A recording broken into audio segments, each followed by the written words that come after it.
Vijñāna-bhairava-tantra, verse 54.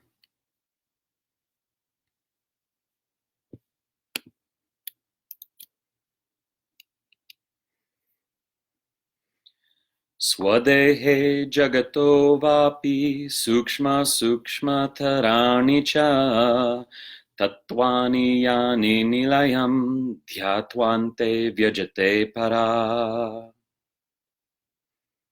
Meditating on the principles of reality, dissolving each more subtle than the last, in one's own body, or in the world, the supreme goddess manifests in the end.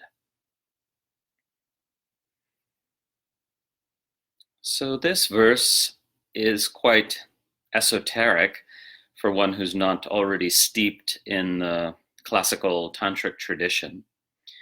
It makes reference to the tattvas, or principles of reality.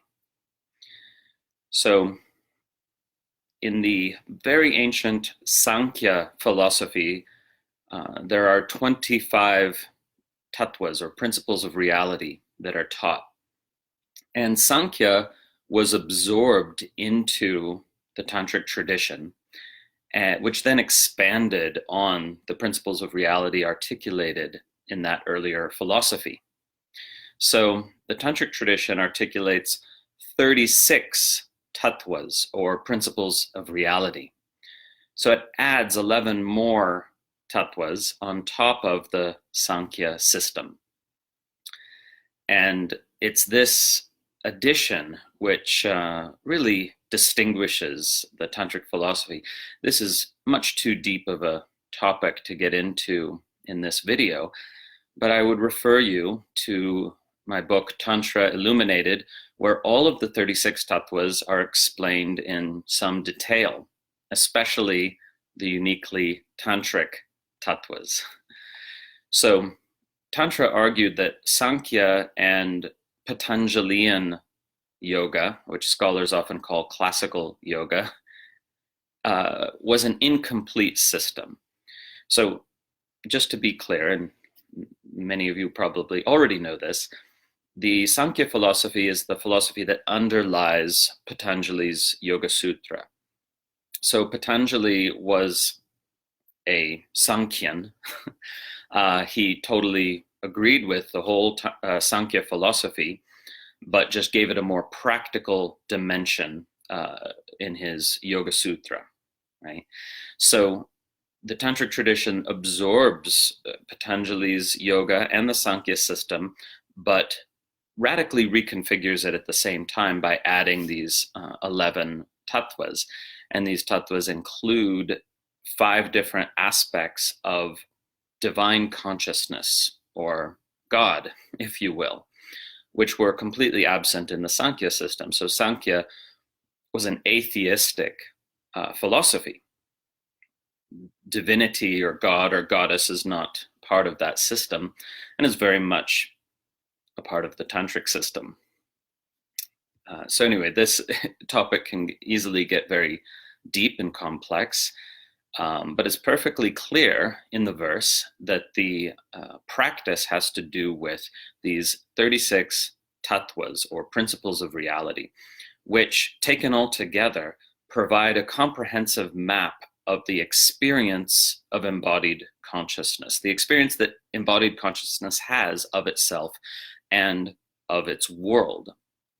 So it's important to note that the map of the tattvas, or principles of reality, is what philosophers call a phenomenological map, meaning to say it's not attempting to enumerate all the principles of the physical universe the way modern physical science does. It's attempting to enumerate all the principles of embodied consciousness's lived experience of its reality, and does quite a good job of that. So this tattva map goes from the most obvious or tangible or coarse principle at the bottom to the most subtle and transcendental principle at the top. So it's earth element at the bottom, and formless Shiva, or absolute divine consciousness, at the very top in the normal system. But as we'll see here, the VBT, being part of a goddess tradition, actually puts the supreme goddess at the very top of the tattva hierarchy, not formless Shiva. So that's interesting. Now, let's look at the verse a little more closely here. It says that we are to meditate, dhyātva, on the principles of reality, the tattvas, dissolving, nilayaṃ, each more subtle than the last, sūkṣmasūkṣmatarāṇi, within one's own body or in the world.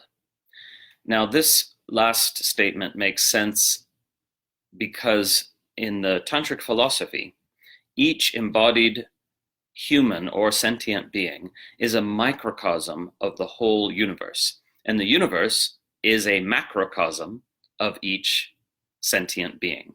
Meaning to say, the same principles, the same 36 principles of reality that constitute our embodied consciousness constitute the whole universe as well.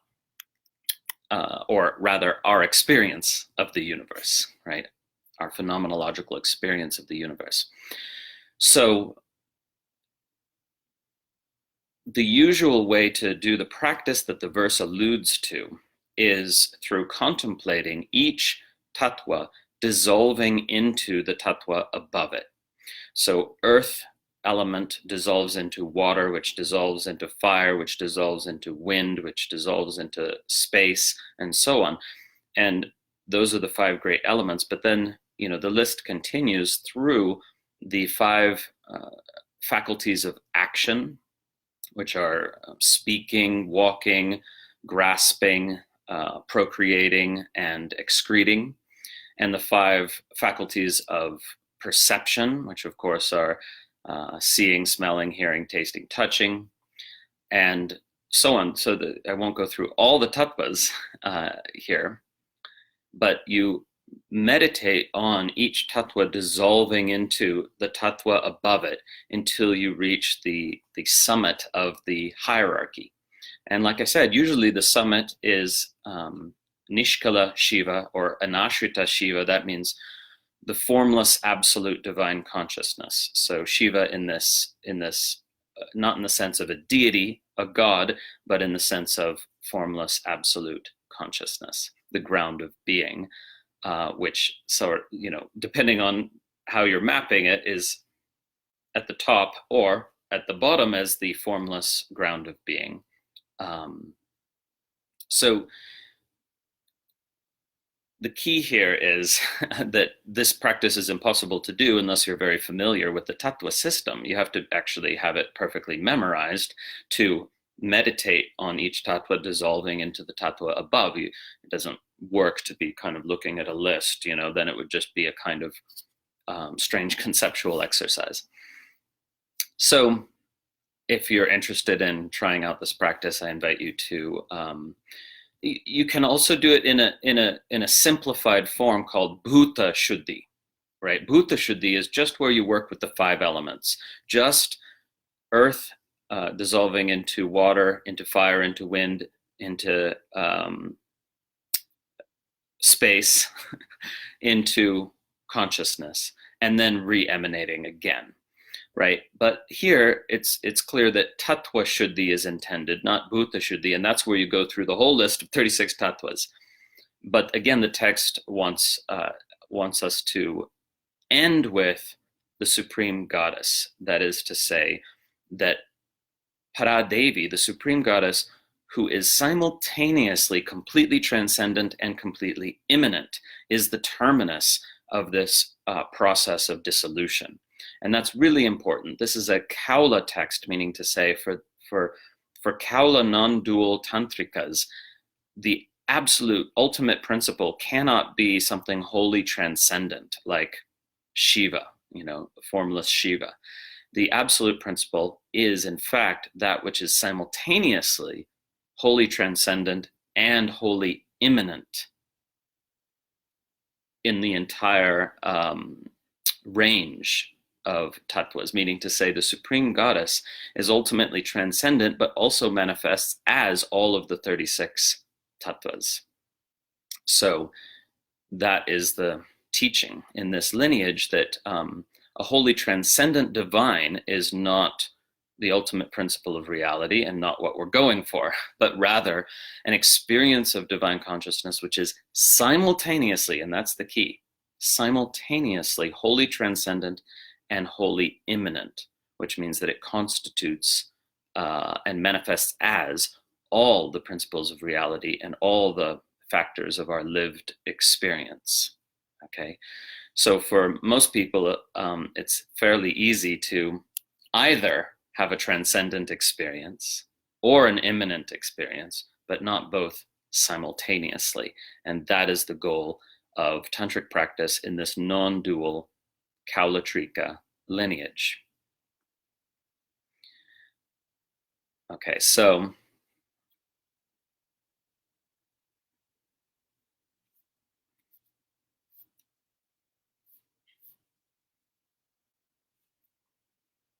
many of you have joined after the video started, so I'm going to just repeat the verse one more time.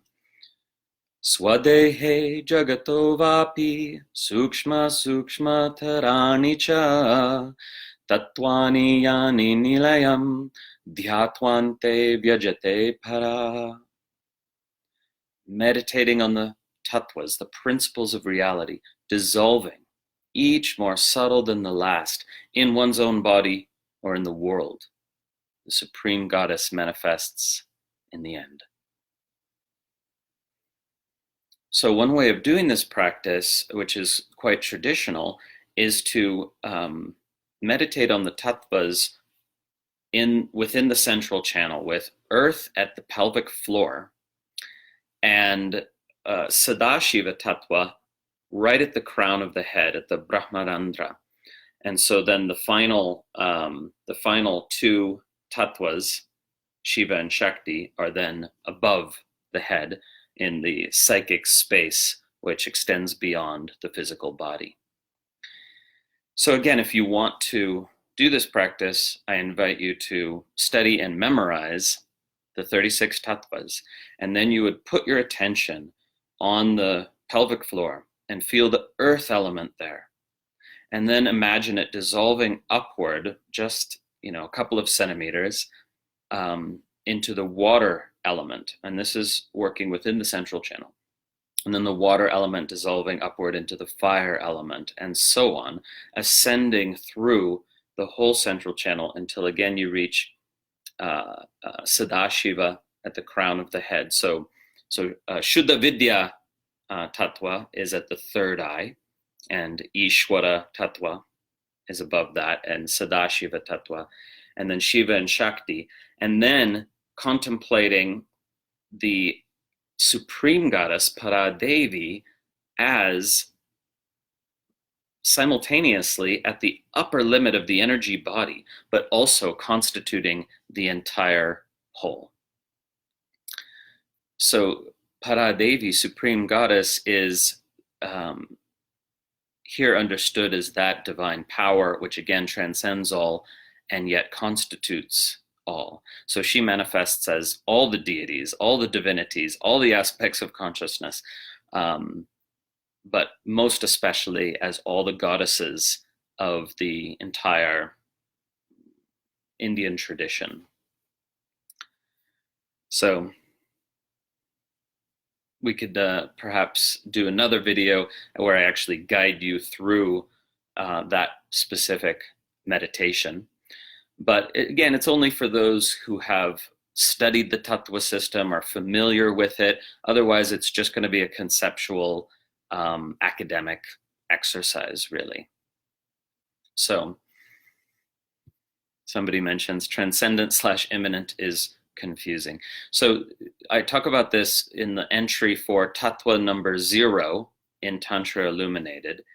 And I advise you to read that to go deeper into this contemplation. But essentially it's saying the argument here is an anti-transcendentalist argument, meaning to say many tantric lineages, and indeed many spiritual paths around the world, position the ultimate principle as wholly transcendent, or rather think of that which is wholly transcendent as the ultimate principle of reality.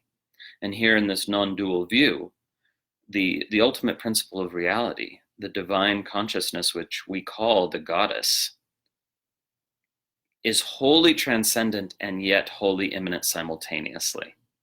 So this can be hard for the mind to grasp. So one of my early teachers had a nice little catchphrase to help us understand it and remember it, which is, he said, "The divine is more than meets the eye, and yet it's everything the eye can meet."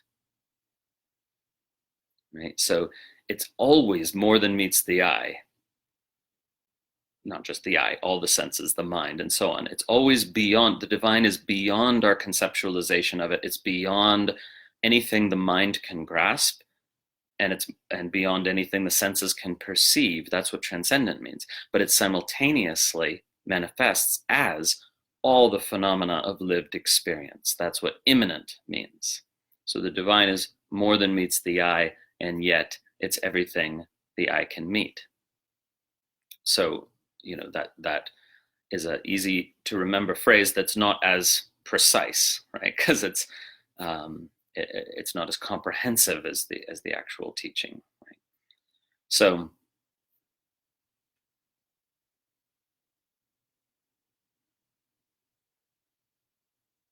that's it for now. That's it for this verse. And again, when I do record one of the practice videos, we can go through this practice if you're interested. And yeah, so I was saying the same thing in multiple different ways in this video in terms of the transcendent and immanent. But do read the entry for tattva number 0 in Tantra Illuminated to contemplate this profound teaching more deeply. So here you see me on the little set that we've built in my house. We've built this set for filming a whole bunch of new content and new courses for my new online learning platform, which we hope to launch in the summer.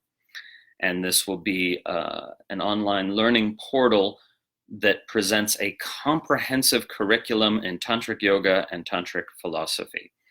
So we'll launch it with part of that curriculum in place, and then continue to build it out for the next probably 3 years until there's a comprehensive curriculum that if you went through the whole curriculum would sort of be the equivalent of doing a degree in tantric studies, applied tantric studies, right? This will all be practical, and there'll be a heavy emphasis on practice on this new website. But tantric philosophy will be there as well. So that's exciting. And we're just filming the Getting Started course now, which is the entry-level course. I'm really happy with how it's developing. It's really coming together so beautifully. And so you'll hear more about this new online learning portal or platform later. Yeah.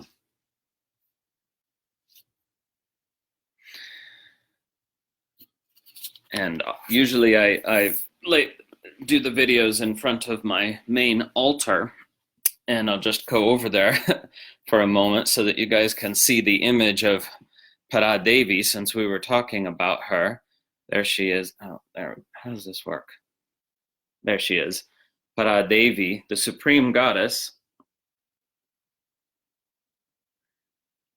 Okay, it looks totally amateurish. I realize for me to just carry the computer around, but of course, the anthropomorphic representation of the goddess is just a metaphor. The absolute divine consciousness, which is simultaneously transcendent and immanent, is not to be conceived as a person or having a body, that image is metaphorical, and we can explore its meaning more in another video, because the VBT does indeed return to Parā Devi quite a few times, and especially at the end of the text celebrates the Supreme Goddess in some really, truly beautiful verses, and specifically teaches this, that actually, though she's metaphorically represented as having a form, that actually we're talking about